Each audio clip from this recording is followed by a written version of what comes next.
Selamat pagi Bu Desi. Selamat pagi Bu. Oke, bagaimana kabar hari ini? Ya, baik, sehat. Yes, alhamdulillah. Ibu ya. Agustin sendiri bagaimana? Baik, sehat juga Bu Desi. Nah, Bu Desi, di pagi hari ini kita akan melakukan supervisi akademik dalam pembelajaran dengan menggunakan paradigma berpikir coaching ya. Di mana itu ada 3 tahapan yang akan kita lalui ya Bu Desi. Yang pertama ada tahapan pra-observasi, kedua tahap observasi, yang ketiga ada tahap pasca observasi. Nah, di mana manfaat dari coaching itu sendiri, kenapa menggunakan supervisi dengan menggunakan teknik coaching, itu yang pertama kita ngobrol-ngobrol santai seperti sekarang ya Bu Desi ya. Jadi nggak usah takut, nggak usah tegang, kita tidak akan saling menjudge, tidak akan menilai kekurangan dan kelebihan dari kita sendiri seperti itu. Kemudian yang kedua, dari coaching ini sendiri Bu Desi nanti apabila ada masalah atau kendala bisa menemukan satu solusinya ya yang terpecahkan. Dan yang ketiga itu kita dapat mengembangkan kompetensi yang kita miliki dalam pembelajaran nanti. Itu ya Bu Desi. Nah, kira-kira ini Bu Desi, dari kegiatan ini harapan Bu Desi apa? Iya. Yang menjadi harapan saya itu ini kan pra-observasi Bu ya, nanti kita akan saya khususnya akan diobservasi. Nah, harapan saya itu nanti saya tahu hal-hal yang harus saya tingkatkan, khususnya itu kompetensi-kompetensi yang saya miliki dalam pembelajaran. Karena saya kan nggak ngajar nih, jadi yang dilakukan kan pemberian layanan bimbingan klasikal. Jadi hal-hal yang perlu saya tingkatkan di pemberian layanan, khususnya layanan bimbingan klasikal itu sih yang menjadi harapan saya selama. Oke, jadi harapan Bu Desi ke depan ingin mengetahui dan meningkatkan kompetensi khususnya di layanan bimbingan klasikalnya, karena guru BK kan tidak mengajar. Oke, baik. Nah, kira-kira kapan pelaksanaan observasinya niki Bu Desi? Itu saya rencanakan di hari Rabu itu, tanggal 14 Agustus 2024. Oke, berarti kita sepakati di hari Rabu tanggal 14 Agustus 2024 ya.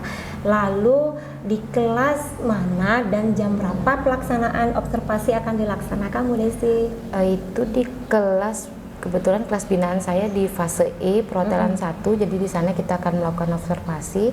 Kemudian itu kita ambil di jam pagi di jam 8 itu Bu. Oke, kita ketemu di hari Rabu jam 8 ya Bu ya, itu rencananya. Nah, lalu tujuannya ingin Bu Desi capai dalam kegiatan supervisi nanti apa? Yang menjadi tujuan saya dari kegiatan itu adalah saya ingin siswa kelas binaan saya itu lebih aktif dalam berdiskusi, khususnya itu menyampaikan pendapat, kemudian menanggapi pendapat temannya, kemudian ada tambah percaya diri dalam menyampaikan pendapat atau menanggapi itu.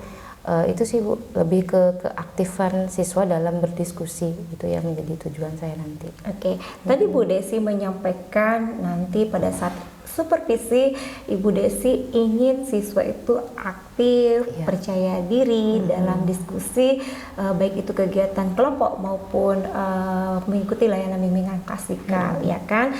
Nah, yang bisa nanti saya fokus untuk mengamati di bagian mana Bu? Nanti kan tiang mengobservasi, nah dan saya juga mohon izin ikut masuk ke dalam kelas nanti ya. Nah, sekarang yang fokus yang harus saya amati itu di bagian yang mana? Karena itu kan layanan bimbingan klasikal, kemudian ada diskusi yang dilakukan oleh siswa per kelompoknya. Jadi nanti mungkin yang lebih fokus untuk menjadi hal yang Ibu amati mungkin lebih ke aktifan siswa. Karena dalam diskusi itu kan anak-anak saya yang menjadi tujuan tadi itu aktif dalam berdiskusi, kemudian saat mereka presentasi atau saat mereka menanggapi pendapat dari temannya gitu sih Bu. Oke, baik. Jadi saya fokus mengamati keaktifan siswa ya dalam berdiskusi, baik itu kegiatan kelompok maupun individu ya Bu Desi ya. Nah, sekarang kan strategi apa yang Ibu siapkan sehingga siswa itu mampu untuk berperan aktif aktif dalam berdiskusi dan mampu menyampaikan tanggapan dan pendapatnya pada kelompok lain itu. Iya. Kalau strategi yang saya gunakan itu sih strategi yang membangun kemitraan dari teman-teman dari anggota kelasnya itu sendiri. Itu strateginya saya sebut sebagai sebutannya sih salah bukan masalah. Karena dengan strategi itu saya harapkan anak-anak itu ketika menyampaikan pendapat tidak menjadi takut. Gitu. Karena awalnya kan mereka takut untuk menyampaikan pendapat, sehingga sekarang kalau dengan strategi salah bukan masalah, berarti kalau mereka salah karena mereka anggapan awalnya itu kalau saya salah berarti itu masalah buat saya gitu. Jadi ketika sekarang kita kasih strategi salah bukan masalah, ternyata itu ternyata kalau saya salah itu bukan masalah yang besar gitu. Mungkin itu bisa meningkatkan ya keaktifan siswa dalam yang mau dia menanggapi atau dia menyampaikan pendapatnya. Jadi strategi yang saya gunakan itu namanya salah bukan masalah gitu. Oke, baik Bu Desi ya. Jadi Bu Desi menggunakan strategi salah bukan masalah sehingga siswa itu merubah image ya, bahwa dengan dia salah menyampaikan argumennya, pendapatnya itu sebetulnya tidak ada permasalahan yang besar ya. Dari situlah siswa lebih berani dan menumbuhkan percaya diri ya. Oke Bu Desi, sepertinya Bu Desi sudah mempersiapkan nih ya untuk pelaksanaan layanan bimbingan Kasika. Ya, ini saya sudah siapkan untuk RPL-nya. Boleh saya lihat ini silakan. RPL pelayanan bimbingan Klasika. Wah, sudah menggunakan layanan bimbingan Klasika berdiferensiasi nih Bu ya. Oke. Di sini juga sudah ada pemetaan yang dibutuhkan oleh siswa sesuai dengan minat belajarnya masing-masing. Cukup bagus sih Bu. Yes, baik. Persiapannya sudah lumayan baik ya, sudah bagus, sudah matang. Oke Bu Desi, saya kira cukup observasi kita hari ini, bincang-bincang kita cukup sampai di sini. Kita akan bertemu pada saat observasi nanti di tanggal 14 Agustus 2024 di siswa fase E perhotelan 1 ya Bu Desi. Saya berdoa semoga kegiatan observasi nanti Bu Desi diberikan kemudahan, kelancaran, dan apa yang Ibu Desi harapkan itu semua bisa terwujud. Oke Bu ya. Terima kasih Bu. Sama-sama semangat ya Bu Desi. Semangat. Diri semua.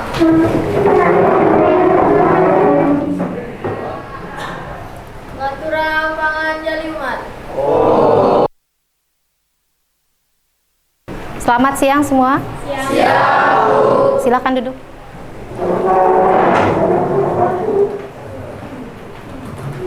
Ya, bagaimana kabarnya semua?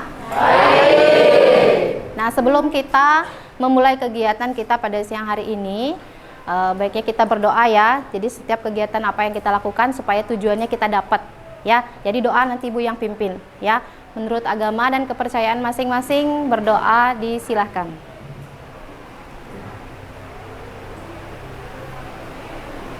Doa selesai. Ya. Nah, untuk hari ini Ibu mau cek dulu ya apakah ada yang tidak hadir. Sepertinya tidak ada yang bolong ya kursinya. Ya, tapi Ibu cek dulu ya. Untuk daftar hadir kalian jumlahnya berapa? 36. Yang hari ini tidak hadir. Oh, ternyata ada satu, Ketut Arista Indriani ya. Oh, sorry. Ini belum di absen. Oh, ada orangnya. Arista mana? Arista ada. Terus Andre mana Andre? Kemarin sakit sudah sembuh?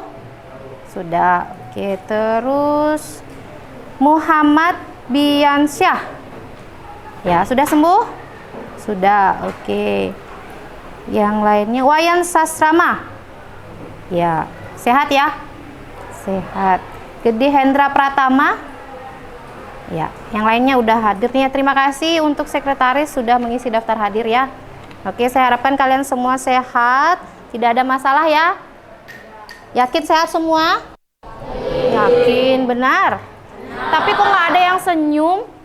Ya, Baru diminta senyum baru senyum ya. Jadi kalau memang sehat tolong ditampilkan secara sehat jasmani dan rohani. Oke. Ya. Nah, sebelum kita memulai kegiatan, Ibu sekarang akan memberikan layanan kepada kalian, layanan klasikal namanya, tapi Ibu akan membentuk kesepakatan dulu sama kalian ya, supaya nanti kegiatan kita bisa lancar, tertib, aman, sentosa, sejahtera. Oke ya? Setuju ya? Nah, ada beberapa kesepakatan yang Ibu tawarkan sama kalian. Kalau memang setuju kita pakai, tapi kalau tidak nanti kita revisi sama-sama. Oke ya? Sepakat? Sepakat. Sepakat. Oke. Nah, kesepakatan kelas yang akan Ibu buat ya, yang pertama itu sorry.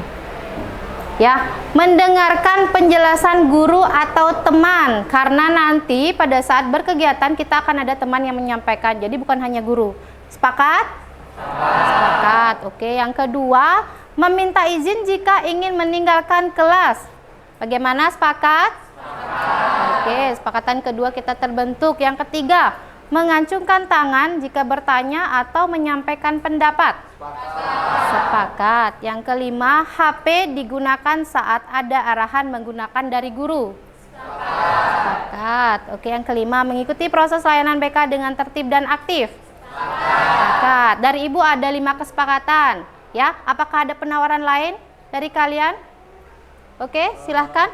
Mungkin yang kesepakatan kedua diganti dia bukan semisal ada yang minta izin 2 orang. Ya. Dan ada yang mau minta izin lagi, biarkan dulu nunggu yang izin pertama biar masuk dulu, baru dia dikasih izin kedua. Oke, menunggu yang izin sebelumnya datang dulu, baru yang selanjutnya boleh minta izin. Bagaimana? Setuju ya? Setuju ya? Tapi saya nggak ketik ya? Oke, sepakat kalau meminta izin jika ingin meninggalkan kelas, ditambah kalau ada temannya mau keluar, nunggu temannya yang sebelumnya datang dulu. Oke ya? Iya. Selanjutnya, Ibu mau bertanya sama kalian semua. Ini tanda tanya? Oh, belum kelihatan. Oke. Ini tanda apa, sayang? Tanda tanya. Kalau tanda tanya berarti bertanya-tanya ya? Nah, ada satu pertanyaan yang pertama Ibu pengen tanyakan sama kalian. Pernah mendengar kata rokok? Pernah. Siapa yang pernah? Siapa yang pernah? Ada yang nggak angkat tangan berarti nggak pernah dengar. Yang nggak angkat tangan nggak pernah dengar kata rokok? Pernah dengar kata rokok? Pernah. Oke, semua angkat tangan. Oke, terima kasih, turunkan. Ya. Yang kedua, yang terlintas di pikiran anak-anak ketika mendengar kata rokok? Angkat tangan dulu. Kan tadi kita kesepakatannya kalau mengajukan pendapat, acungkan tangan. Yang di ujung sana, kanker. Ibu pakai ini aja ya. Kanker, oke, lanjut apa lagi? Asap. Asap, terus? Kanker, oke, terus asap. Berbahaya, oke. Terus kerusakan paru-paru. Lagi. Berbau tidak sedap, oke. Narkotika, jauh banget narkotika, sudah terbuka pikirannya ya. Lanjut. Kecanduan. Oke.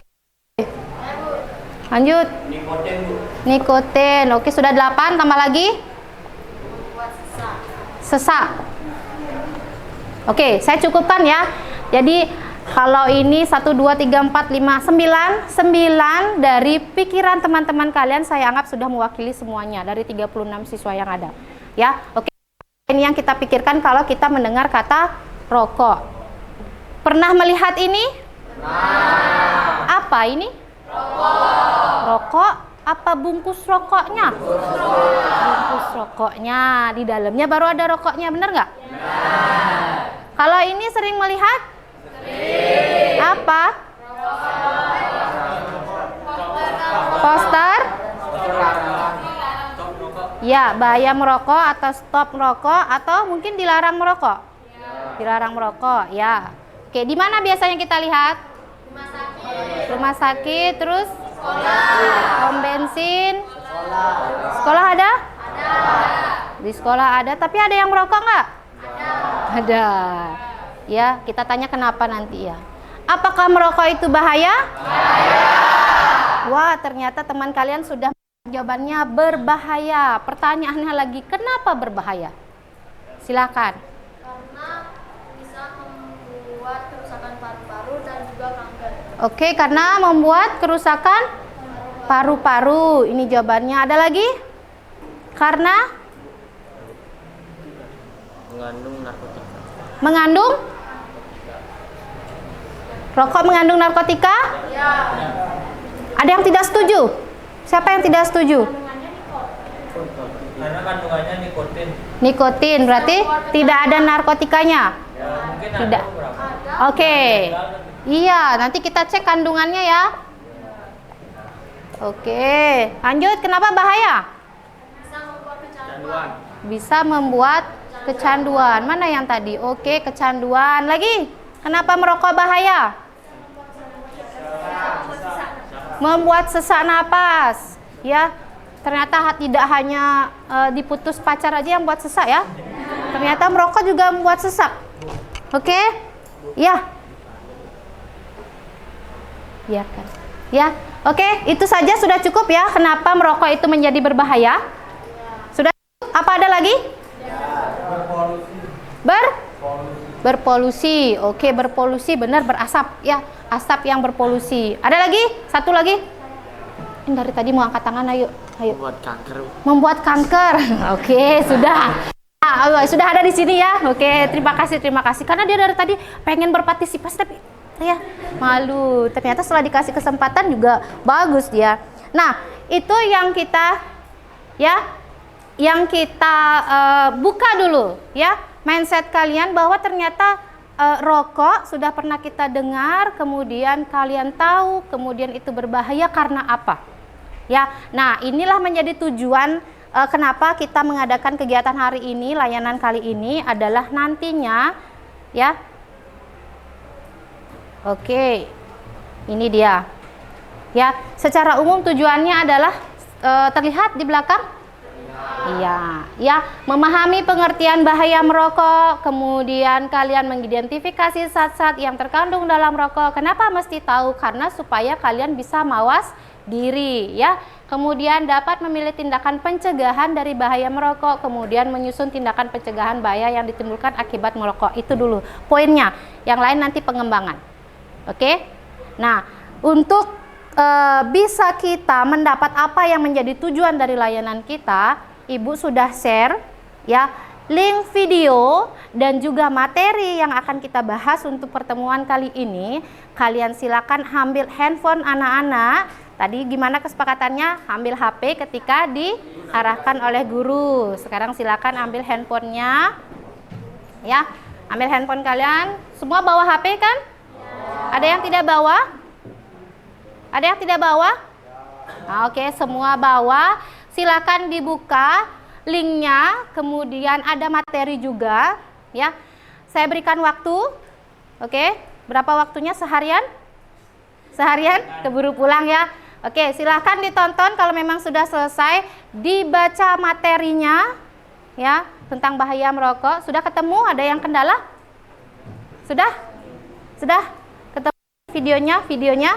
Udah. Nah, silakan ditonton videonya itu. Kalau memang tidak terdengar dan takut mengganggu yang lain, yang bawa headset boleh digunakan. Ya, ada yang bawa? Enggak? Ya, yang bawa silakan. Untuk bisa mencermati kalau misalnya kamu suka belajarnya itu memang dengan mendengarkan lebih khusyuk, ya, pakai headset atau alat bantu boleh. Ya.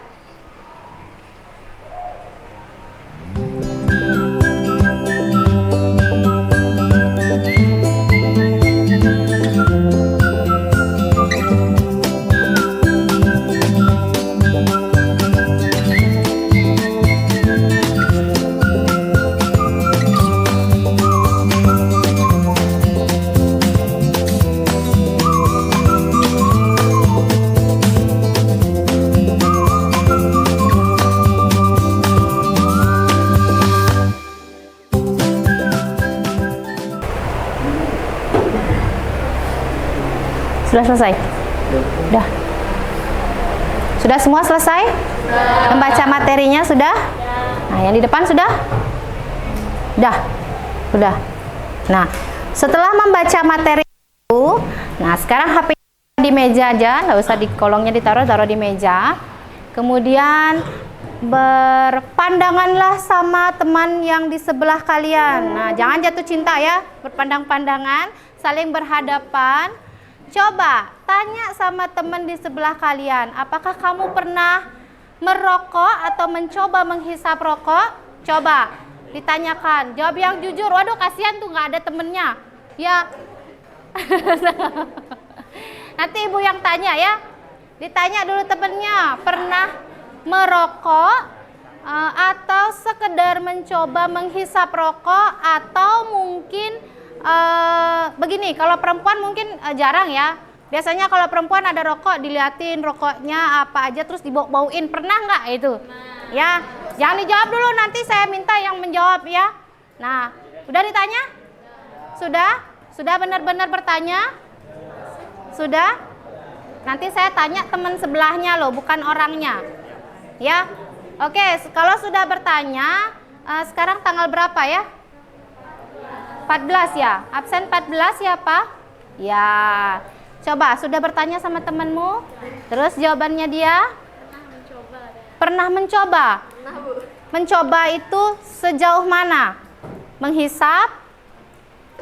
Menghisap atau hanya sekedar menyentuhkan di bibir, atau mencoba untuk menghirup rokok tanpa dinyalakan? Menghisap. Oke. Jujur nggak apa-apa. Itu sebuah keberanian. Tepuk tangan dulu untuk teman kalian karena berani jujur. Ya. Nanti kita dapat istilahnya ilmu nyata ya. Kalau merokok hanya menghisap saja apa yang dirasakan. Ya. Siapa? Orang tua. Orang tuanya. Ya, silakan. Nah, ya. Oke, siapa lagi? Tahun berapa sekarang ya? Ya, yang nomor 20 sama 24 ketuk ya. 20 apa 24 ya? 02 aja dah. 02 siapa? 02? 02 siapa? Absen 02 ya. Sudah nanya temennya? Bagaimana dia? Pernah apa? Apa tidak pernah sama sekali? Pernah, katanya sekedar. Sekedar apa? Sekedar menghisap. Sekedar menghisap. Menghisap sampai menghembuskan. Oke, nggak apa-apa ya. Karena kita bertanya, kemudian nanti kita akan gali informasi ilmunya dari teman-teman yang mungkin sudah pernah mencoba, tapi semoga tidak berlanjut ya sampai sekarang ya. Ya. Oke. Kemudian saya random 36 siapa? Ya, kamu nggak ada ditanya, saya yang nanya ya. Pernahkah kamu sekedar apa? Menghisap? Membelikan pernah. Membelikan, oke, membelikan siapa? Bapaknya. Pernah mencoba? Tidak? Menghirup, mungkin pengen tahu bagaimana aromanya? Pernah mencoba, baunya seperti apa sih gitu? Hisap? Nggak pernah? Oke, tepuk tangan dulu untuk teman kalian. Ya. Nah, karena sudah dengan teman sebelah, sekarang kita harus menggali informasi lebih banyak lagi dari bahaya merokok itu apa saja. Nah, setelah menonton video pasti kalian sudah paham ya bagaimana apa itu merokok dan bagaimana rokok itu kemudian bahaya merokoknya. Sekarang kita akan mendiskusikan itu dengan teman-teman kalian semuanya. Saya bagi kelompoknya, oke? Bisa ya? Bagi kelompoknya per ini aja, per deret. Boleh ya? 1, 2, 3, 4. Ya, paling banyak, lebih banyak orangnya belum tentu nanti pemikirannya keluar semua. Ya, oke, saya bagi kelompoknya. Silakan diskusikan apa yang menjadi informasi tambahan, kemudian apa yang kalian dapat setelah menonton video itu. Silakan nanti dituangkan dan siapkan satu orang nanti akan menyampaikan hasil dari diskusi itu. Siap? Ya, silakan saya kasih waktu berapa menit? Berapa? 50 menit. 15 menit, oke. Gimana? 20 menit? 15 menit aja ya? 15 ya, oke. 15 menit cukup untuk mendiskusikan dari video itu, kemudian mendiskusikan materi yang sudah Ibu share tadi. Ya, silakan didiskusikan itu. Hasil diskusinya nanti disampaikan oleh perwakilan kelompoknya. Ya. Berarti ini kita menyampaikan materi bahaya tentang rokok dan sekitaran rokok. Ya, yang sesuai dengan video tadi dan materi yang sudah kita kasih, Ibu kasih. Ya, silakan didiskusikan. Mau bagaimana silakan diatur untuk satu deret, dan sebelah sana. Ya, 15 menit mulai dari sekarang, berakhirnya di jam 12 kurang 5 menit. Silakan.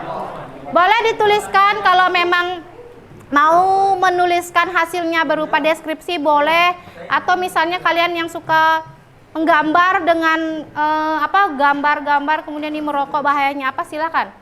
Ya, atau tanpa menulis menyampaikan lisan nanti boleh. Ya, silakan didiskusikan. Yang di belakang ikut sini. Ya. Silakan, waktu 15 menit, silakan keluarkan semua ide kalian dengan berdiskusi.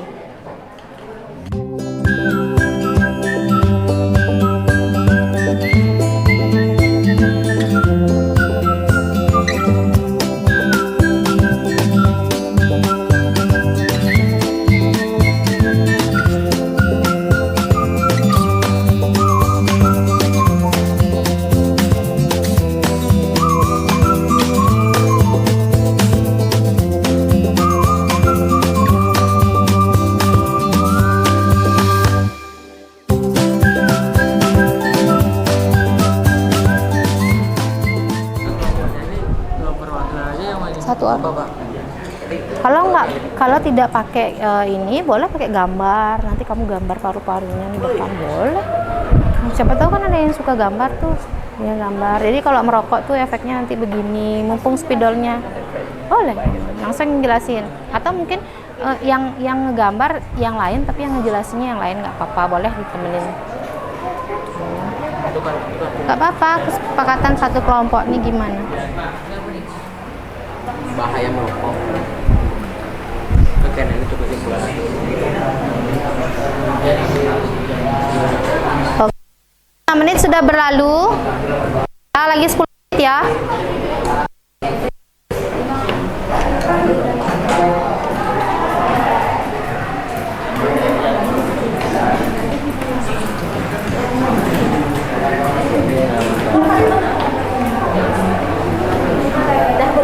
Sudah. Siapkan siapa yang maju. Kedua, oke. Kedua boleh kan? Boleh. Kenapa nggak berani sendiri? Berani, harus berani dong. SMP mana dulu? SMP mana? SMP Negeri 1 Atap 2 Sukasade. Satap 2 Sukasade. Banyak ya di sana. Banyak. Oh, satu angkatan ya. Terus tinggalnya di Kayu Putih Melati.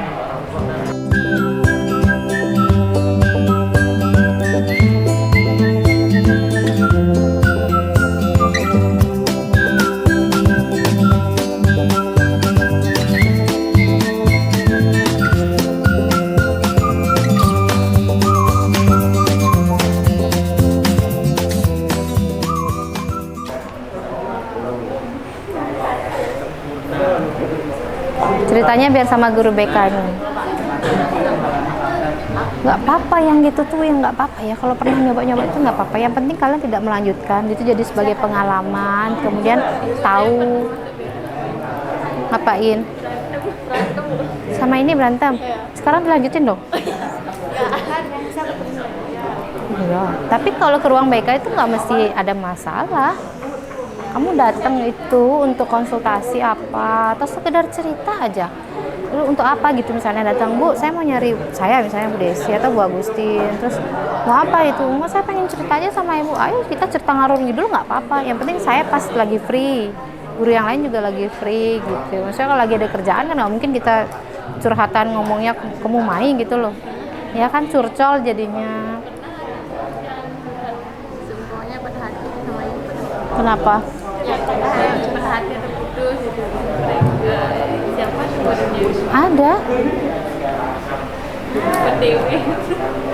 Yang dia putus, abis itu nggak tahu cerita atau mungkin sudah cerita ke temannya tapi dia nggak dapat solusi, nyari ibu saya gini karena efek dari putus pacar, keadaan ekonomi sama di keluarga itu kadang efeknya kan ke belajar, efeknya nggak masuk kayak gitu. Jadi datang aja ke BK, jadi ibu kalian, jadi kakak kalian, jadi teman kalian. Saatnya jam ke-7 dimulai. It's time to begin 7th lesson.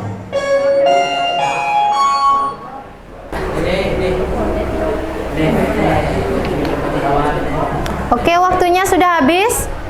Ya, siapkan perwakilan masing-masing kelompok untuk mempresentasikan hasil diskusi dari kelompoknya. Ya, sudah? Nah, silakan kembali ke tempat duduknya dulu. Nah, tapi sebelum kita mulai untuk kita mendengarkan hasil diskusi dari masing-masing kelompok, supaya tidak jenuh, kita berdiri dulu ya. Nah, kita berdiri dulu karena tadi sudah terkuras energinya untuk berdiskusi. Kita berdiri dulu. Ya.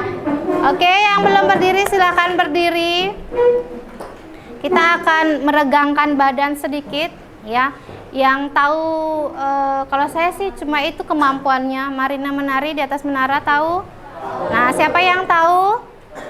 Nah, coba ke depan. Ya, boleh bantu ibu sini kalau sudah tahu. Sini, kan tadi bilang tahu. Tahu nggak? Marina gimana? Marina. Terus menari di atas. Di atas, gini di atas. Oke, di atasnya gini ya. Terus menara. Ya, silakan mengikuti gerakannya sesuai dengan nyanyian saya, oke? Ya, siap? Sudah siap? Sudah siap di sana sudah? Kamu ya? Ya, sudah, oke.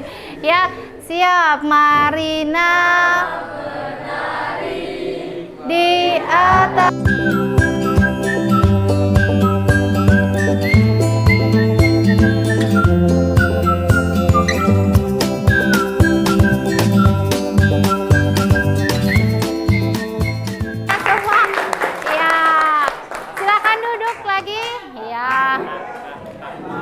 Sudah? Ya, ketawanya kalau nggak mau ketawa lepas, ha. Nah, sudah cukup. Ya, sudah. Nah, sekarang kita lanjutkan dengan presentasi dari masing-masing kelompok. Kelompok yang mana? Yang mau duluan boleh? Kelompok ini? Ya. Silahkan. Siapa yang mewakili? Di depan. Berdua, oke. Berdua. Semangat sekali, silahkan. Kelompok yang lain kalau mau bertanya boleh, nanti setelah mereka menyampaikan. Kalau misalnya kita lanjut dengan presentasi yang lainnya, kita lanjut ya. Kita dengarkan kelompok Cibi-Cibi. Ya, saya ngasih karena mereka imut-imut. Ayo silakan. Halo guys. Hai. Jadi berdirinya kami di sini, kami ingin mempresentasikan hasil diskusi kami tentang bahaya rokok. Dan ini kami buatnya tidak sendiri, sama kelompok-kelompok yang hebat. Dan sebelum mulai ke materi, izinkan saya memperkenalkan diri. Perkenalkan, nama saya Putunya Bustini dan rekan saya. Perkenalkan, nama saya Kadelia Yani. Dan langsung saja mulai dari penjelasan rokok. Rokok adalah suatu benda yang berbahaya jika dicoba. Rokok mengandung nikotin yang mana zat tersebut dapat membuat kecanduan. Di sini ada dua jenis perokok. Yang pertama yaitu perokok aktif, yaitu perokok yang merokok langsung. Dan yang kedua ada perokok pasif, yaitu orang yang hanya menghirup asapnya. Adapun kandungan yang terdapat pada rokok yaitu yang pertama ada nikotin. Yang kedua terdapat 7.000 bahan kimia di dalam rokok tersebut, dan di mana 60 bahan kimia tersebut penyebab kanker.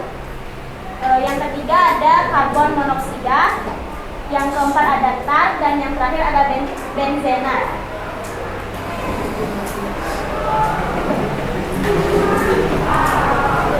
Baik, yang selanjutnya ada racun Racun utama pada rokok yaitu tar, nikotin, karbon monoksida, timah hitam. Karbon monoksida zat yang mengikat hemoglobin dalam darah, membuat darah tidak mampu mengikat oksigen, membuat darah mudah mengedap dinding pembuluh darah, kaku dan rapuh. Dan yang selanjutnya timah hitam. Tar adalah hidrokarbon yang cepat lengket dan menempel pada paru-paru, memicu kanker paru-paru. Dan yang terakhir ada nikotin, adalah zat aditif yang mempengaruhi atau merusak syaraf peredaran darah. Zat ini bersifat bersihrogen dan mampu memicu terjadinya kanker paru-paru.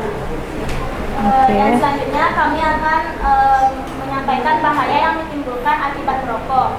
Yang pertama yaitu ada kanker paru-paru, yang kedua kanker kandung kemih, yang ketiga kanker payudara, yang keempat kanker serviks, yang kelima kanker kerongkongan, yang keenam kanker pencernaan, yang ketujuh kanker mulut, kedelapan serangan jantung, kesembilan impotensi, dan yang terakhir atau yang ke-10 yaitu gangguan medis lainnya.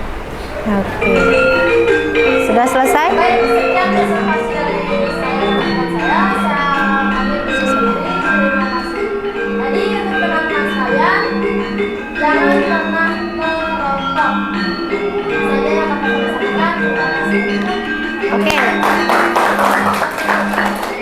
Oke, itu baru 2 kelompok yang menyampaikan hasil diskusinya. Jadi sudah disampaikan oleh kelompok 1 apa itu merokok, bahayanya, kandungannya. Kemudian kelompok 2 juga sudah menyampaikan hal yang sama, ditambah dengan cerita sedikit pengalaman dari teman yang pernah mencoba. Oke, kelompok yang selanjutnya siapa yang mau maju? Ya, silakan.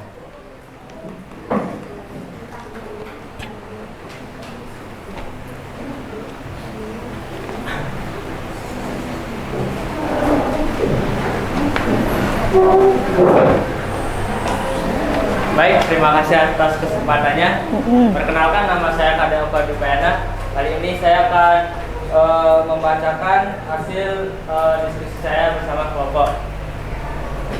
Yang pertama-tama, sesuai dengan yang dijelaskan tadi, saya mengamati dari video tersebut adalah bahaya merokok bisa membuat kita kecanduan apabila keseringan menghirupnya tanpa kita sadari. Merokok juga mempengaruhi organ tubuh. Efek dari perokok yang paling pertama adalah merusak organ tubuh yaitu paru-paru, jantung, ginjal, dan otak. Apabila sudah kecanduan, maka sulit untuk berhenti merokok. Racun utama pada rokok adalah tar. Tar bersifat lengket dan menempel di paru-paru dan memicu kanker. 2. Nikotin. Nikotin merusak saraf dan peredaran darah. 3. Karbon monoksida membuat darah tidak mampu mengikat oksigen. Dan yang keempat, timah hitam.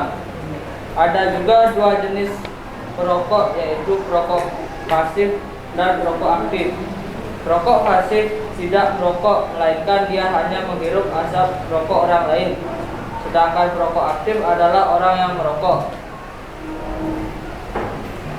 Efek merokok terhadap paru-paru adalah membuat paru-paru menghitam. Dan untuk otak, efek bahayanya efek berbahayanya otak juga dapat membuat kanker. Efek rokok terhadap jantung membuat pembuluh darah menyempit. Efek rokok terhadap ginjal juga dapat menyempitkan aliran pembuluh darah. Sekian dari kelompok saya. Jika ada yang kurang jelas, saya minta maaf. Terima kasih. Ya, oke, tepuk tangan dulu. Ya. Oke, tambahannya tadi adalah beberapa penyakit ya atau efek dari merokok yang detail disampaikan ke beberapa organ vital dari manusia yang kita punya ya. Selanjutnya kelompok paling ujung, siapa yang maju? Ya, silakan.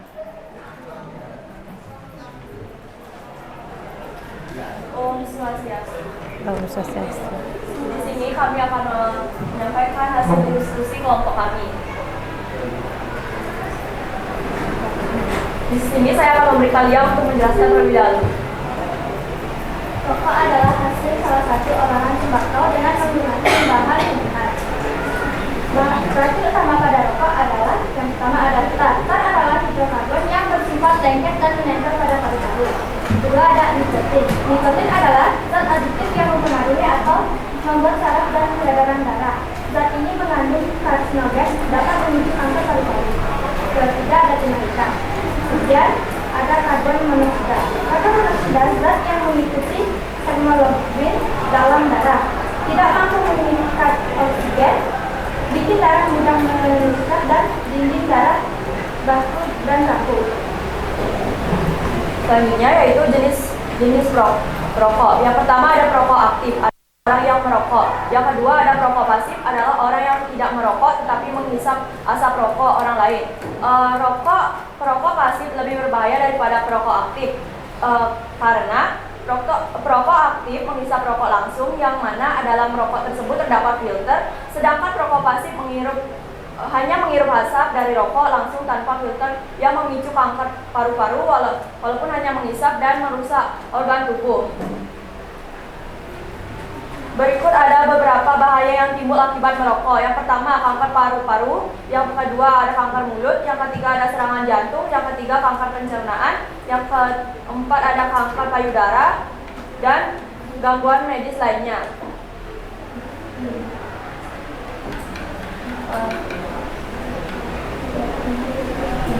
Jangan pernah mencoba rokok, jauhilah rokok dekati aku, karena rokok membunuhmu, aku mencintaimu.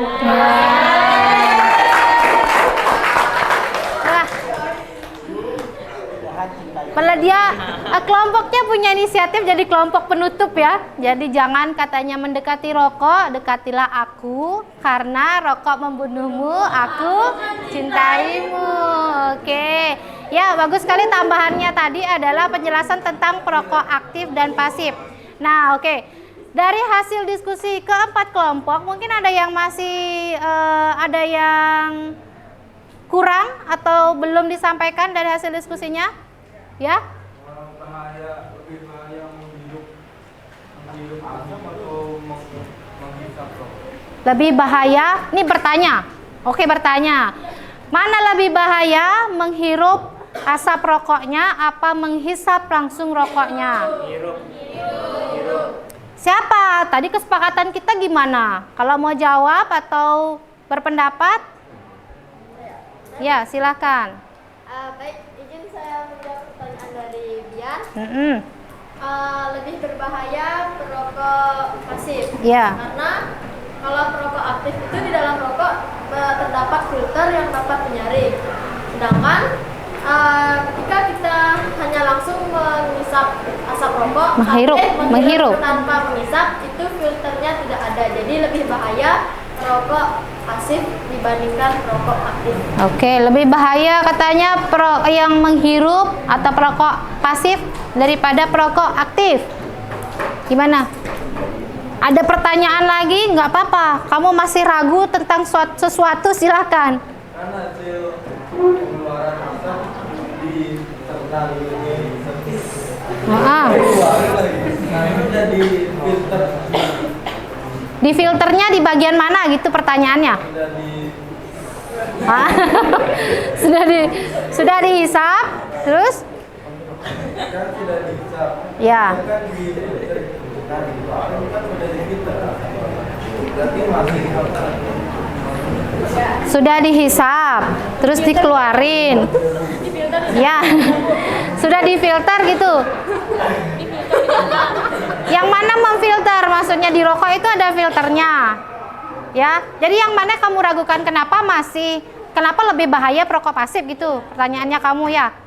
Kenapa lebih bahaya perokok pasif daripada perokok aktif, itu menjadi pertanyaannya. Padahal katanya dia kan cuma menghirup aja, nggak ngisap. Ayo. Kenapa? Kenapa lebih bahaya si perokok pasif daripada perokok aktif? Karena rokok itu ada filternya. Jadi si penghisap itu ketika ada yang masuk ke paru-parunya dia itu sudah yang difilter oleh dari puntung rokoknya. Ya, dari puntung rokok. Ya. Oke, saya perjelas lagi. Kita ke kandungannya dulu ya. Racun utamanya tadi itu ada 4 yang utama ya. Tar, nikotin, karbon monoksida, timah hitam. Ya, salah satu dari mereka yang membuat siapapun perokok itu menjadi kecanduan, selalu pengen merokok. Nah, ini penjelasannya. Nah, ini gambar rokoknya. Ya, di bagian manakah filternya? Ya, di bagian sini. Jadi kenapa dia lebih kenapa dia lebih bahaya yang pasif? Karena dia kan menghirup langsung yang dari luar itu, yang kita hembuskan sering gini. Saya punya pengalaman gini. Kenapa orang suka ngerokok terus menghembuskan kemana-mana? Padahal kita yang hirup kan, apa bedanya dengan kita meludah dengan ke orang? Ya sama aja kita mengeluarkan sesuatu dari mulut terus kita kena gitu. Ya, bedanya yang pasif itu adalah dia menghirupnya tanpa asap itu difilter. Kalau perokok pasif saya nggak tahu gimana proses di dalam mulut itu. Ketika dia ya, itu ada yang masuk sudah ke paru-parunya, tapi yang masuk itu sudah difilter sama bagian ini. Apa yang namanya? Gabus. Bagian sini. Karena kita belah tuh kan serabut-serabut itu. Ya, jadi yang masuk mungkin tidak sepenuhnya racunnya itu masuk, ada filternya. Dan kita perokok pasif yang tidak merokok aktif itu ke satu tempat ada yang merokok banyak, ke tempat lain ada yang merokok juga. Jadi kita banyak masuk asap-asap yang kita hirup itu dari banyak rokok. Ya, lebih parah jadinya. Kalau perokok aktif dia kelihatan. Rokoknya berapa batang satu hari? Misalnya 5 batang, oke 5 batang yang dia hirup. Kalau kita pergi ke beberapa tempat bisa lebih dari 5 batang yang kita hirup asapnya. Ya, jadi lebih parah kita karena nggak ada filter yang masuk. Ya, yang kita hirup asapnya itu tidak difilter. Yang filter adalah cuma organ tubuh kita saja. Ketika dia tidak mampu untuk memfilter, maka kita sakit. Oke? Jelas? Ada yang belum jelas lagi? Jelas ya? Diterima? Saya mau tanya, kamu aktif apa pasif? Pasif? Oke, kalau pasif berarti kita harus hati-hati ya. Ya, oke, ada yang ditanyakan lagi? Dari materi yang tadi? Sudah jelas semuanya? Jelas? Benar? Masih ada yang berpikir tadi? Ayo. Ya, lagi-lagi itu. Pojok sana? Iya, silakan. Bagaimana teman perokok yang sudah merokok bertahun-tahun tapi belum mengalami penyakit kanker? Oh, ya, oke. Bagaimana? Saya ulangi ya. Kita berpikir sama-sama. Nanti siapa yang bisa menjawab atau menyampaikan pendapatnya. Nanti sebelum saya minta ke kalian dulu. Bu, bagaimana kalau orang sudah bertahun-tahun merokok tapi dia sehat-sehat aja? Nggak ada tuh kena indikasi penyakit kanker paru-paru kah, kanker apa, nggak ada. Bagaimana itu, Bu? Coba, siapa yang mau? Selain kamu dong. Ya, silakan. Mungkin dia merokok sambil diimbang lah dengan olahraga gitu.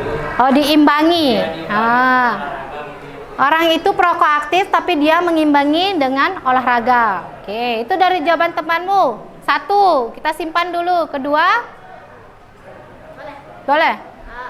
Karena ini, walaupun orang itu sudah merokok bertahun-tahun, tetapi dia belum juga terkena penyakit seperti kanker maupun yang lain-lain, itu karena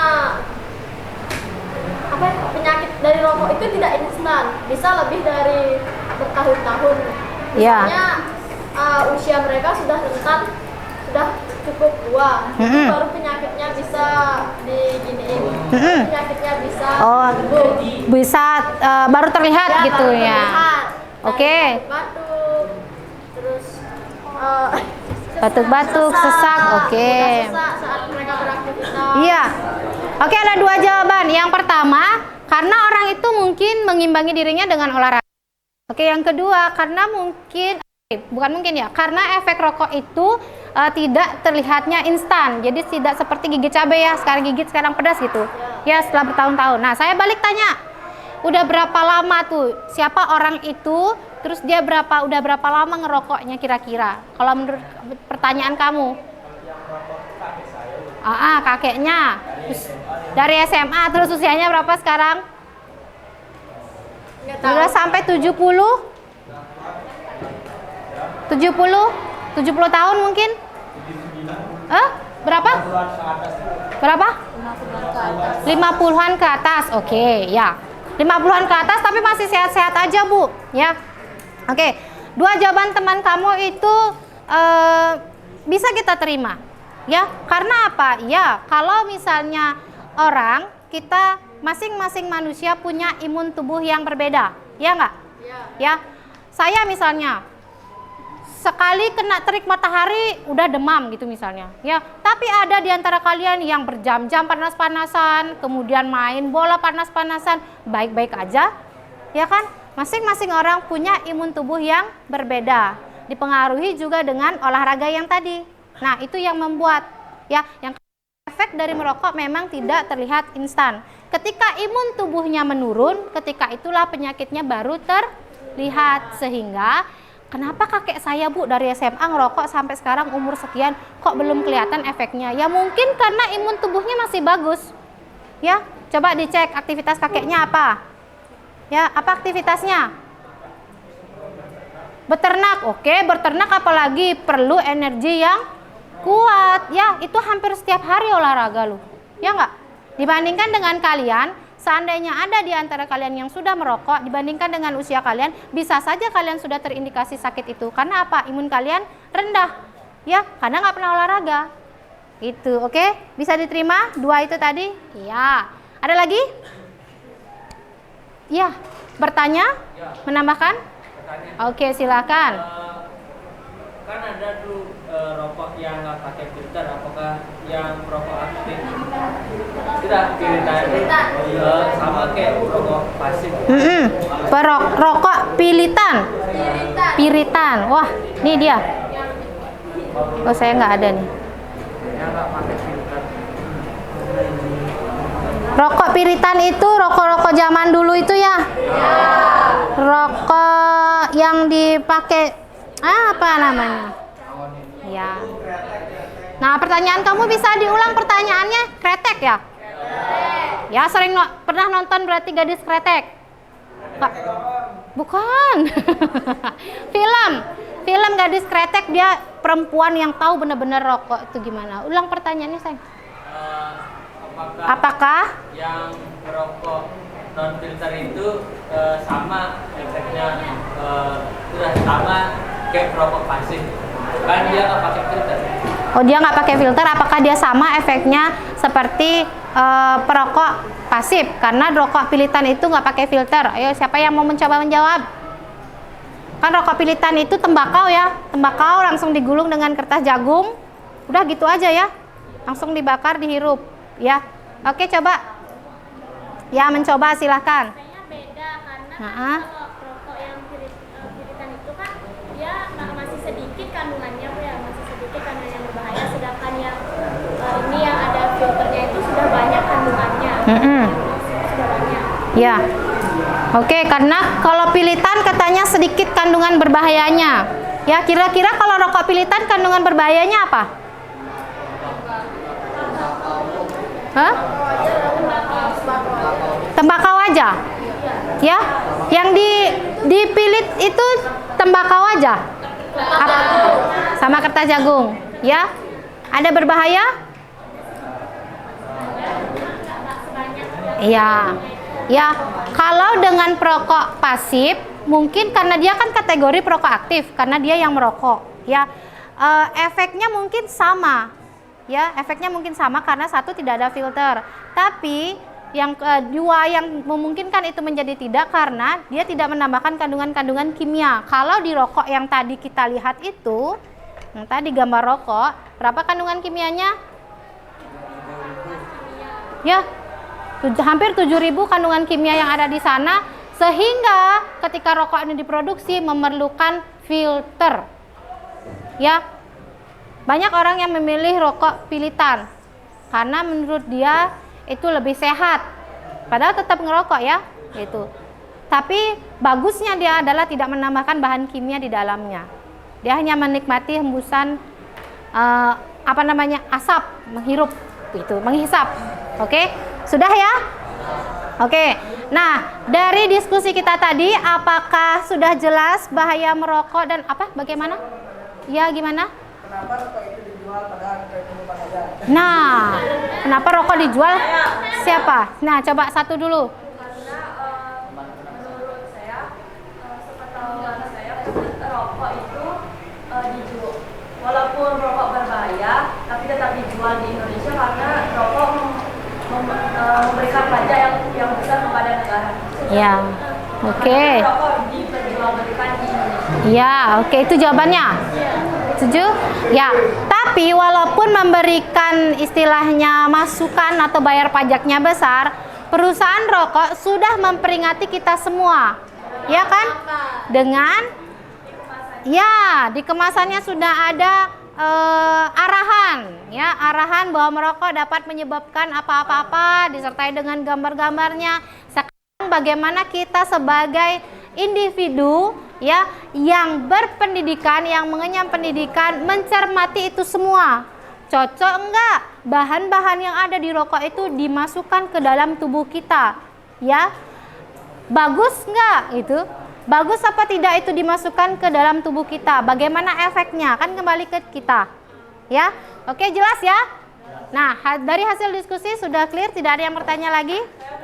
Ya?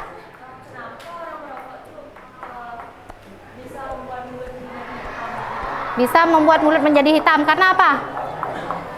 Merokok itu ada apinya enggak? Ada asapnya enggak? Kalau main api sama asap kebakar enggak? Ya, udah.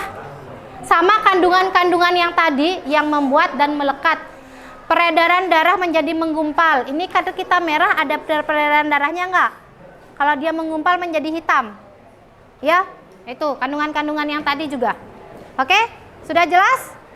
Ya, oke. Saya harap dengan hasil diskusi kita tadi, anak-anak sudah memahami bagaimana bahaya merokok, bagaimana menghindari merokok itu sedini mungkin menghindari. Kalau yang sudah melakukan hal seperti itu belum bisa mengurangi atau memblok diri dari merokok, silakan dikurangi sejak dini, pelan-pelan. Yang penting ada niat untuk berubah, ya. Biasanya khususnya anak laki-laki nih. Ya, oke. Sekarang saya minta 1 atau 2 orang pendapat kalian bagaimana tentang kegiatan kita hari ini. Apakah menyenangkan? Apakah membosankan? Ya, oke. Sebelum itu kita simpulkan dulu ya. 1, apakah merokok itu bahaya? Bahaya. Oke. Kedua, apakah kandungan yang dalam rokok itu bahaya? Bahaya. Oke. Sepakat untuk menghindari merokok? Sepakat. Oke. Cara-caranya sudah tahu bagaimana menghindari merokok? Sudah. Apa saja? Coba. Jangan penasaran. Jangan penasaran. Oke. Terus cintai aku. Cintai aku. Cintai aku ya. Ya, terus apa lagi? Jangan Pernah mencoba. Jangan apa? Jangan kamu tidak tahu ya. Apa lagi?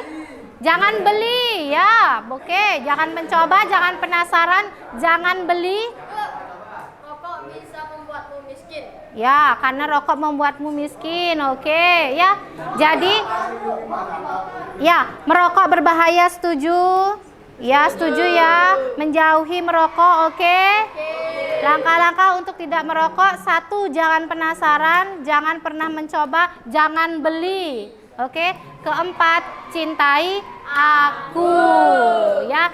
Oke, itu ya simpulan kegiatan kita pada hari ini. Kemudian siapa yang mau menyampaikan pendapatnya tentang kegiatan hari ini? Menyenangkan, membosankan, atau bagaimana? Coba 1 orang. Yang lain dong. Yang lain. Silahkan yang lainnya. Kamu deh. Nggak mau. cuma menyampaikan hari ini kita bersenang-senang, apa bersedih, apa membosankan gitu aja. Yuk, nggak mau juga. Oke, yang lain? Yang lain? Siapa dong? Kamu deh. Yuk. Menyenangkan. Dikerasin dong kegiatan kita hari ini bagaimana? Menyenangkan. Ya, menemukan sesuatu hal yang baru tidak?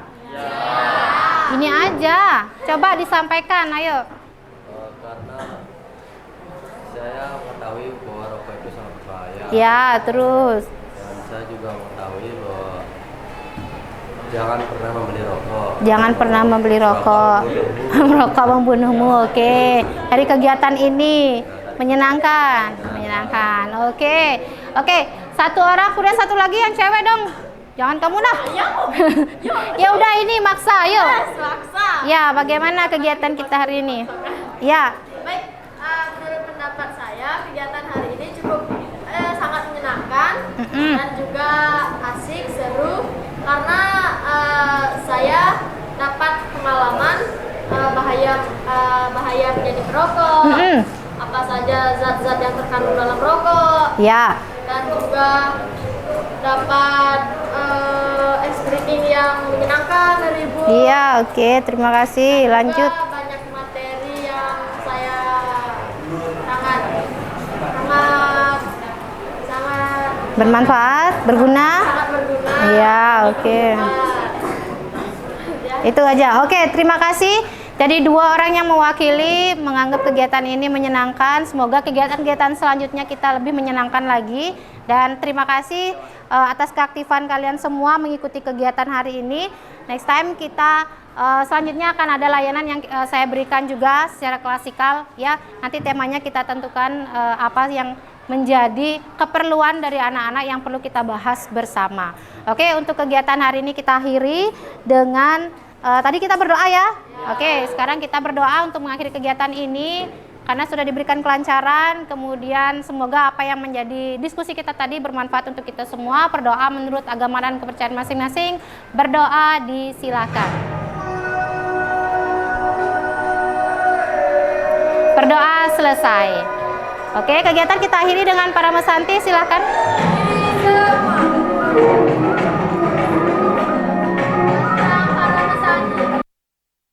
Santi, santi, santi. Terima kasih, selamat siang. Om Swastiastu Bu Agusti. Om Swastiastu Bu Desi. Iya, mohon maaf mengganggu waktunya Ibu. Enggak, nggak apa-apa, Ya. santai. Ini sesuai kesepakatan kita kemarin. Jadi saya datang ke Bu Agustin. Saya pengen tahu hasil observasi kemarin. Jadi kita kan janji ketemu untuk sharing pasca observasi kemarin. Itu. Oke. Oh iya, saya baru ingat juga nih Bu Desi ya. Kita sudah melakukan pra-observasi dan observasi ya di tanggal 14 Agustus 2024 di siswa fase E perhotelan 1 nggih. Nah, oke Bu Desi, apakah itu sudah sesuai dengan rencana yang kita sepakati pada saat pra-observasi kemarin ya? Iya. Baik Bu Desi, namun sebelumnya gimana nih Bu Desi kabarnya? Iya, Astungkare sehat selalu dan bahagia pastinya. Oke, alhamdulillah ya kalau Bu Desi bahagia, kelihatan dari sinar wajahnya ceria banget gitu. Nah Bu Desi, saya ingin menyampaikan hasil observasi dalam kegiatan layanan bimbingan klasikal pada bulan lalu. Di situ Bu Desi sudah melakukan 3 aspek. Nah, yang pertama Bu Desi sudah menggunakan metode salah bukan masalah. Yang kedua, Bu Desi sudah melakukan kompetensi sosial emosional. Dan yang ketiga, Bu Desi sudah menerapkan pembelajaran berdiferensiasi. Sebentar, saya ambil catatan saya dulu ya Bu Desi. Nah, dalam catatan saya yang harus ditingkatkan kembali Bu Desi nggih, yaitu di kompetensi sosial emosional. Karena kemarin itu terlihat Bu Desi dari kegiatan awal sempat terlupa. Nah, jadi itu lebih ditingkatkan kembali ya Bu Desi jika ada pertemuan layanan bimbingan klasikal kembali. Dan saya sangat mengapresiasi dari metode salah bukan masalah. Itu jadi membuat siswa lebih berani menyampaikan argumennya, lebih percaya diri dia dalam mengikuti diskusi kemarin. Ya Bu Desi ya, jadi sudah sangat baik kan, nanti kita tingkatkan lagi bersama-sama. Dan saya ingin tahu nih Bu Desi, bagaimana perasaan Bu Desi setelah melaksanakan layanan bimbingan klasikal kemarin? Iya, jadi setelah kegiatan layanan bimbingan klasikal itu, saya merasa puas, kemudian lega. Artinya yang menjadi tujuan saya itu sudah tercapai, anak-anak bisa aktif dalam menyampaikan pendapatnya, bisa aktif berdiskusi dengan kelompoknya. Jadi ada kepuasan yang saya rasakan, kemudian bahagia melihat anak-anak bisa mengikuti kegiatan dengan baik. Gitu sih Bu. Oke, tadi Bu Desi menyampaikan Bu Desi sudah merasa puas ya, karena sudah berhasil, senang dan bahagia karena siswa sudah mulai bisa aktif dan berani menyampaikan pendapat yang dia miliki di dalam diskusi tersebut. Namun jika saya memberikan indikator keberhasilan atau capaian, kalau dilihat dari rentang 1 sampai 10 kira-kira keberhasilan yang Bu Desi anggap merasa puas itu di angka berapa? Kalau dengan rentangan, karena tidak mungkin sempurna Bu ya, walaupun puas tapi rasanya itu belum sampai di angka maksimal. Kalau rentangannya 1 sampai 10 di 9 atau ya 9 lah. Di 9? Ya, belum. Kenapa Bu Desi memilih rentangan di angka 9 untuk ketercapaian? Iya, karena karena walaupun tadi saya menyampaikan puas, kemudian bahagia melihat anak-anak aktif gitu, saya masih melihat ada beberapa anak yang belum bisa, artinya belum bisa mengaktifkan dirinya ikut berdiskusi dengan temannya, kemudian masih ada yang ragu untuk menyampaikan pendapat gitu. Jadi itu yang membuat saya walaupun ya ada kepuasan tapi ada masih setitik ketidakpuasan karena masih melihat ada siswa yang ya belum maksimal lah dalam menyampaikan pendapat, kemudian masih ragu, kadang-kadang anak angkat tangan tapi kemudian langsung menurunkan tangan, begitu kan artinya belum ada yang belum memaksimalkan diri untuk mengikuti kegiatan itu. Baik, gitu. Ibu. Nah, tadi kan Ibu menyampaikan ada beberapa orang siswa nih yang masih ragu. Contohnya, Bu, saya lagi dia turunkan seperti itu. Nah, kira-kira itu ada berapa orang yang masih belum memiliki kepercayaan dan masih memiliki rasa kekhawatiran atau ragu untuk menyampaikan pendapatnya, Ibu? Kalau dari jumlah siswa itu sih ya ada 4-5 orang lah ya, maksimal tidak banyak sih ya. Dari 35 orang siswa berarti hanya 4 dan 5 sekitar orang siswa itu yang masih ragu ya. Nah, jika Ibu melihat itu, anggap saya itu adalah sebuah kesulitan atau tantangan yang akan Ibu Desi lakukan ke depan ya. Dari 4 sampai 5 orang ini apa langkah selanjutnya yang bisa Ibu rencanakan sehingga 4 dan 5 orang siswa ini bisa kembali dia berani, tidak ragu lagi, dan dia percaya diri dalam menyampaikan pendapatnya? Ya, kalau untuk saya sendiri itu, jadi ketemu 4 sampai 5 orang anak, mungkin kalau refleksi untuk diri sendiri, jadi mungkin saya yang kurang belum memahami gaya belajar mereka. Mungkin yang kita gunakan kemarin itu berdifferensiasinya belum ketemu semuanya. Jadi saya akan berusaha untuk sharing dengan teman-teman, kemudian bagaimana menemukan gaya belajar anak-anak sehingga ketemulah saya bisa menyusun RPL yang berdiferensiasi sehingga semua anak bisa kena untuk gaya belajarnya dan mengaktifkan meningkatkan keaktifan anak-anak di diskusi itu. Jadi lebih ke sharing sama teman-teman, kemudian teman-teman guru BK khususnya, kemudian kebetulan ada kita punya MGBK, begitu kita sharing di sana, siapa tahu ada ketemu solusi untuk mengaktifkan ke 4 atau 5 orang anak ini. Itu untuk diri saya di penyusunan RPL. Tapi kalau untuk kelanjutan anak 4-5 orang ini mungkin ada layanan lain yang kita bisa berikan, ada konseling kelompok dan yang lainnya. Itu sih Bu kalau saya. Baik, ada 2 poin nih yang saya tangkap ya Bu Desi. Yang pertama, Bu Desi itu dari segi siswa ingin melakukan pemetaan atau kebutuhan siswa kembali ya, sesuai dengan rencana pelaksanaan layanan yang berdiferensiasi. Yang kedua, Bu Desi ingin melakukan kolaborasi ya bersama rekan sejawat, baik itu dari tim BK yang ada di SMK Negeri 1 Kesade maupun di komunitas MGBK. Nah, dari 2 poin ini, yang poin pertama yang ingin saya tahu dari Bu Desi, kan Bu Desi ingin melakukan pemetaan kebutuhan secara berulang lagi gitu ya. Rencananya pendekatan apa yang bisa Ibu lakukan? Untuk tahu bagaimana gaya belajar anak-anak itu. Jadi kita punya treatment khusus di BK, ada tes yang kita punya itu untuk melakukan, untuk menemukan gaya belajar di anak-anak. Itu juga bisa menggunakan aplikasi di Ayu kita, apa itu ya, saya agak lupa sih namanya itu. Jadi mungkin itu bisa kita gunakan ulang kembali sehingga bisa menggali gaya belajar anak-anak dan bisa memfasilitasi mereka sesuai dengan gaya belajarnya. Oke, bagus. Jadi Ibu Desi akan melakukan diagnosis ulang untuk sesuai gaya belajar siswa. Nah, yang kedua, ini Bu Desi kan ingin berkolaborasi dengan teman sejawat melalui komunitas MGBK.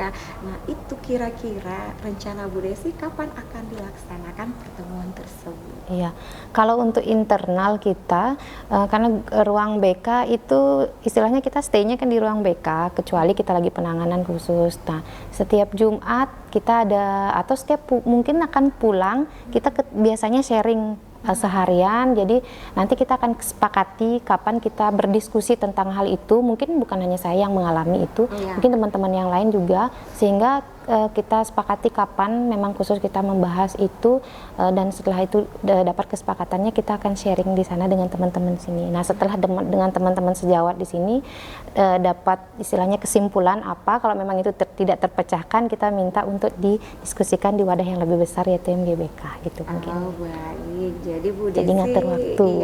Siap. Masih menyesuaikan waktu dan untuk pertemuan, tetapi itu akan dilakukan dalam minggu-minggu depannya, lebih cepat lebih baik. Namun Bu Desi juga harus menyampaikan berkonsultasi terlebih dahulu ya dengan teman yang ada di SMK Negeri 1 Kesade, khususnya itu adalah guru BK, menyepakati jadwal kapan untuk dilakukan pertemuan tadi ya, seperti itu diskusi, ya. Baik Bu Desi, kemudian hal-hal apa saja yang Ibu dapatkan dari kegiatan kita pada hari ini? Yang saya dapatkan dari setelah diskusi dengan Ibu pasca observasi kemarin, jadi saya tahu langkah saya ke depannya untuk saya meningkatkan kompetensi saya sendiri ya. Itu artinya belajar dari pengalaman saya. Satu, saya untuk peningkatan kompetensi saya akan diskusi dengan sejawat, kemudian dengan rekan-rekan guru BK melalui wadah MGBK untuk peningkatan kompetensi penyusunan RPL, kemudian bagaimana memberikan layanan bimbingan klasikal yang bukan benar sih Bu, mungkin lebih baik gitu kan ya. Kemudian bagaimana tahu gaya belajar anak, yang artinya teknik yang tepat atau metode yang tepat untuk bisa mengetahui gaya belajar anak. Itu sih yang saya yang saya dapatkan dari ini. Artinya saya sudah tahu akan apa ke depannya gitu untuk saya, khususnya untuk meningkatkan kompetensi saya gitu sih Bu. Oke, baik ya Bu Desi. Ternyata Bu Desi dari seiring berjalan ini tadi obrolan kita dengan santai, Bu Desi sudah bisa mempersiapkan diri sebetulnya ya, langkah apa sih yang harus Bu Desi lakukan. Bu Desi sendiri juga sudah bisa menyimpulkan. Ya. Mungkin Ibu Desi ada lagi yang ingin Bu Desi sampaikan dengan saya? Saya rasa cukup. Jadi saya sudah tahu selanjutnya mau berbuat apa gitu untuk meningkatkan diri saya, khususnya kompetensi mengajar dan yang lainnya. Berarti sudah nggak ada kendala ya, sudah Ya, lega ya? sudah lega. Oke. Ya, kembali lega ya setelah tadi. Baik Iya. Bu Desi, terima kasih. Saya rasa cukup waktunya untuk pertemuan kita kali ini. Dan tetap semangat ya, jangan pernah menyerah untuk melakukan kreativitas diri, ya, mengembangkan diri kembali. Dan saya berdoa semoga apa yang Ibu rencanakan tadi bisa berjalan dengan lancar dan baik ya Bu Desi. Iya, saya terima kasih waktunya Bu Agustin. Sama-sama Ibu. Iya. Sampai jumpa.